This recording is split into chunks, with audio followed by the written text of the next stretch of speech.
আসসালামু আলাইকুম রহমতুল্লাহ। দেখুন, দুদিন যাবত দেখা যাচ্ছে সন্ধ্যার পর সমস্ত দোকানপাট ব্যবসা বাণিজ্য বন্ধ। কেন? বিদ্যুৎ সাশ্রয় হবে, গ্যাস সংকট কাটবে, এরকম একটা অজুহাতে শুরু হয়েছে ৬টার পর বা ৭টার পর দোকানপাট সব বন্ধ, ব্যবসা বাণিজ্য বন্ধ।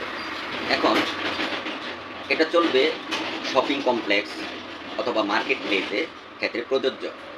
কিন্তু যারা মুদি ব্যবসায়ী বলেন, এমনকি জরুরি সংস্থাগুলো যেরকম প্রতিষ্ঠানগুলি আছে, যেমন এই পার্সের বিজনেস অথবা আ উম নিত্য প্রয়োজনীয় দ্রব্য সামগ্রী, মানুষের যেটা রাত্রেও প্রয়োজন পড়ে, ২টার পরেও ১২টার মধ্যেও প্রয়োজন থাকতে পারে।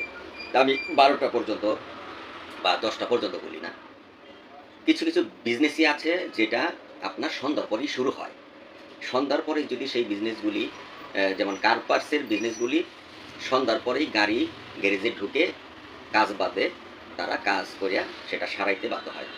মিস্ত্রি ফাংশনগুলাও সন্ধ্যার পরেই কাজে হাত দেয় বিশেষ কইরা। সুতরাং এই বিজনেস যারা প্রতিষ্ঠান পরিচালনা করে তাদের কি হবে দেখেন? সন্ধ্যার পরে যদি ব্যবসা প্রতিষ্ঠান বন্ধ কইরা যদি বাসায় চলে যেতে হয়, তাহলে ব্যবসা-বাণিজ্য চলবে কি করে?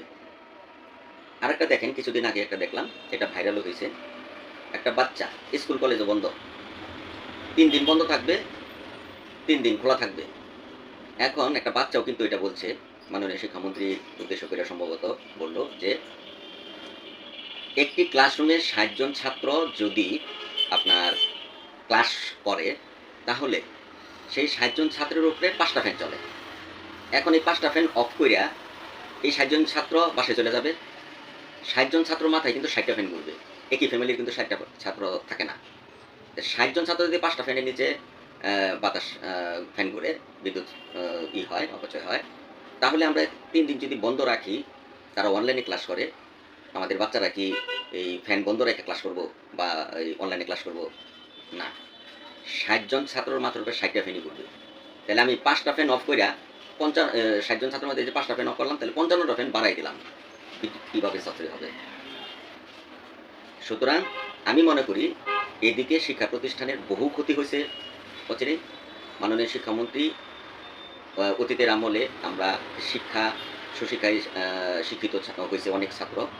মাঝখানে অ্যা বিগত সরকারের আমলে পড়াশোনাটা ধ্বংসের পথে চলে গেছিল। এখন আমি একজন অভিভাবক বা গার্ডিয়ান হিসাবে বলব যে, এই সমস্ত বিষয় নিয়ে স্কুল কলেজের দিকে আর পিছু হটবেন না।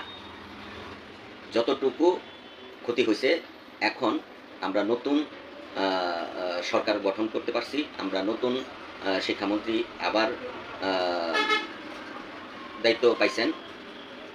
উনাকে দৃষ্টি আকর্ষণ করে বলব যে, আমাদের শিক্ষা ব্যবস্থাটা সুন্দর হোক, আমাদের সন্তানাদির ভবিষ্যৎ ভালো হোক এবং তারা যেন পড়াশোনায় মনোনিবেশ করতে পারে, সেই সুবাদে স্কুল খোলা রাখতে হবে।